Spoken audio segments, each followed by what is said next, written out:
ಕನ್ನಡದ ಅತಿದೊಡ್ಡ reality show Bigg boss ಈಗ ಆಕಸ್ಮಿಕವಾಗಿ ಸ್ಟಾಪ್ ಆಗಿದೆ. ಎಲ್ಲರಿಗೂ ಒಂದು ಪ್ರಶ್ನೆ ಇರಬೇಕಲ್ವಾ, ಯಾಕೆ, ಏನಾಯಿತು ಅಂತ. ಅದನ್ನೆಲ್ಲ ಈ ವಿಡಿಯೋದಲ್ಲಿ ಸಂಪೂರ್ಣವಾಗಿ ನಿಮ್ಗೆ ಹೇಳ್ತೀನಿ. ಬನ್ನಿ ವಿಡಿಯೋ ಹೋಗೋಣ. ಇದು ನಿಮ್ಮ YouTube channel stories by Gautam. Kichcha Sudeep ನಡೆಸುತ್ತಿರುವ ಬಿಗ್ ಬಾಸ್ ಕನ್ನಡ ಹಲವಾರು ವರ್ಷಗಳಿಂದ ಜನರ ಮನರಂಜನೆಗೆ ಪ್ರೀತಿಯ ಶೋ ಆಗಿದೆ. ಆದರೆ 2025 ಅಕ್ಟೋಬರ್ನಲ್ಲಿ ಕರ್ನಾಟಕ ರಾಜ್ಯ ಮಾಲಿನ್ಯ ನಿಯಂತ್ರಣ ಮಂಡಳಿ ಶೋಗೆ ಶಾಕ್ ನೀಡುವಂಥ ಆದೇಶ ಹೊರಡಿಸಿತು. ಅದೇನೆಂದರೆ ಬಿಗ್ ಬಾಸ್ ಕನ್ನಡ ಸ್ಟುಡಿಯೋ ತಕ್ಷಣ ಶಟ್ ಡೌನ್ ಆಗಬೇಕು ಅಂತ. ಇದಕ್ಕೆ ರೀಸನ್ ಸ್ಟುಡಿಯೋ ಪರಿಸರ ಕಾನೂನುಗಳಿಗೆ ಅಗತ್ಯವಿರುವ ಲೈಸೆನ್ಸ್ಗಳನ್ನು ಇಲ್ಲದೆ ಕಾರ್ಯನಿರ್ವಹಿಸುತ್ತದೆ ಅಂತ. ಅಂದರೆ ವಾಟರ್ ಪೊಲ್ಯೂಷನ್ ಕಂಟ್ರೋಲ್ ಆ್ಯಕ್ಟ್ 1974 ಮತ್ತು ಏರ್ ಪೊಲ್ಯೂಷನ್ ಕಂಟ್ರೋಲ್ ಆ್ಯಕ್ಟ್ 1981 ಉಲ್ಲಂಘನೆ ನಡೆದಿದೆ.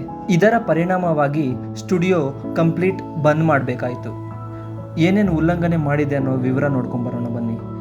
ಇವಾಗ ಮೆನ್ಷನ್ ಮಾಡೋವೆಲ್ಲ ಪರಿಶೀಲನೆ ಮಾಡಿದಾಗ ಪತ್ತೆಯಾದ ಪ್ರಮುಖ ತಪ್ಪುಗಳು. ಮೊದಲನೆಯದು, ಶುದ್ಧೀಕರಿಸದ ನೀರನ್ನು ನೇರವಾಗಿ ಬಿಡಲಾಗ್ತಿತ್ತು. Second one, sewage treatment plan ಸರಿಯಾಗಿ ಕೆಲಸ ಮಾಡ್ತಿರಲಿಲ್ಲ. ಮೂರನೇದು, ಪ್ಲಾಸ್ಟಿಕ್, ಪೇಪರ್, ಫುಡ್ ವೇಸ್ಟ್ ಈ ಕಸಗಳನ್ನು ಸರಿಯಾಗಿ ವಿಂಗಡಣೆ ಮಾಡ್ತಿರಲಿಲ್ಲ. ನಾಲ್ಕನೇದು, ಡೀಸೆಲ್ ಜನರೇಟರ್ಗಳಿಂದ ವಾಯು ಮಾಲಿನ್ಯ ಹೆಚ್ಚಾಗ್ತಿತ್ತು. ಐದನೇದು, ಈ ಎಲ್ಲ ಕಾರಣಗಳಿಂದ ಬೆಸ್ಕಾಂ ಎಲೆಕ್ಟ್ರಿಸಿಟಿ ಸಪ್ಲೈನ ಕಟ್ ಮಾಡಿದೆ. ಈ ಎಲ್ಲ ರೀಸನ್ಗಳನ್ನ ಒಂದುಗೂಡಿಸಿ ಶೋನ ಶೂಟಿಂಗ್ ತಕ್ಷಣ ಸ್ಟಾಪ್ ಮಾಡಲಾಗಿದೆ. ನಿರ್ಧಾರದಿಂದ ಪ್ರೇಕ್ಷಕರು ಬೆಚ್ಚಿ ಬಿದ್ದಿದ್ದಾರೆ.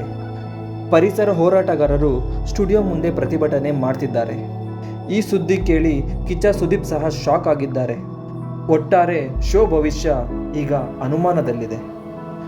ಶೋ ಮತ್ತೆ ಸ್ಟಾರ್ಟ್ ಆಗಬೇಕಂದ್ರೆ ಏನೇನು ಕ್ರಮ ತಗೊಬೇಕು ಅನ್ನೋದನ್ನು ನೋಡ್ಕೊಂಡು ಬರೋಣ.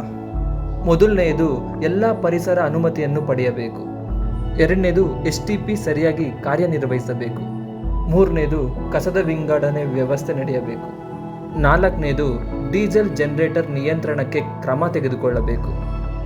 ಐದನೇದು, KSPCB ಪರಿಶೀಲನೆ ಮಾಡಿ ಅನುಮತಿ ಪಡೆಯಬೇಕು. ಇದೆಲ್ಲ ಕರೆಕ್ಟಾಗಿ ಆದರೆ ಎಲೆಕ್ಟ್ರಿಸಿಟಿ ಸಪ್ಲೈ ಮತ್ತೆ ಕೊಡ್ತಾರೆ. ಇದೆಲ್ಲ ಕರೆಕ್ಟಾಗಿ ಬಿಗ್ ಬಾಸ್ ಟೀಮ್ ಮಾಡಿದ್ರೆ ಶೋ ಮತ್ತೆ ಸ್ಟಾರ್ಟ್ ಆಗೋಕ್ಕೆ ಸಾಧ್ಯ. ನೆಕ್ಸ್ಟ್ ಏನೇನು ಆಗ್ಬೋದು ಅಂತ ನೋಡ್ಕೊಂಡು ಬರೋಣ. ಶೂಟಿಂಗ್ನ ಬೇರೆ ಸ್ಟುಡಿಯೋಗೆ ಸ್ಥಳಾಂತರಿಸಬಹುದು, ಇಲ್ಲ ಹೊಸ ಅನುಮತಿ ಪಡೆದ ಸೆಟ್ಟನ್ನು ಕಟ್ಟಬಹುದು, ಇಲ್ಲ ಅಂದರೆ ಸೀಸನ್ ಡಿಲೇ ಆಗ್ಬೋದು. ವರ್ಸ್ಟ್ ಕೇಸ್ ಅಂದರೆ ಈ ಸೀಸನ್ ಸಂಪೂರ್ಣ ಸ್ಟಾಪ್ ಆಗೋ ಸಾಧ್ಯತೆ ಇದೆ. ಸಿಂಪಲ್ಲಾಗಿ ಹೇಳಬೇಕು ಅಂದರೆ ಬಿಗ್ ಬಾಸ್ ಪರಿಸರ ಕಾನೂನು ಉಲ್ಲಂಘನೆಯಿಂದ ನಿಂತಿದೆ. ಈ ಇನ್ಫಾರ್ಮೇಷನ್ ನಿಮಗೆ ಯೂಸ್ಫುಲ್ ಆಗಿದ್ದರೆ ಲೈಕ್ ಮಾಡಿ, ಶೇರ್ ಮಾಡಿ, ಸಬ್ಸ್ಕ್ರೈಬ್ ಮಾಡಿ. ಇದು ನಿಮ್ಮ ಗೌತಮ್ ಸೈನಿಂಗ್ ಆಫ್.